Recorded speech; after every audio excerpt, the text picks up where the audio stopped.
The forward-facing seat will be installed using just the seatbelt.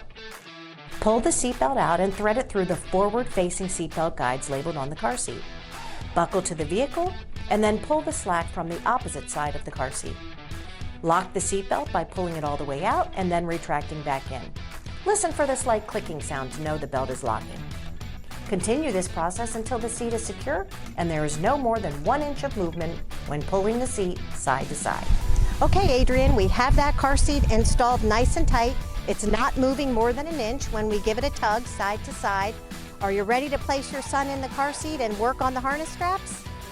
All right, let's do it. The forward-facing seat requires harness straps to rest at or slightly above the child's shoulder. This is opposite of the rear-facing position. Buckle the child at the crotch and fasten the chest clip. Next, use the tail to pull the harness straps tight and be sure the chest clip rests at armpit level. Keep your child in this type of car seat until they reach the maximum height and weight limits of the seat.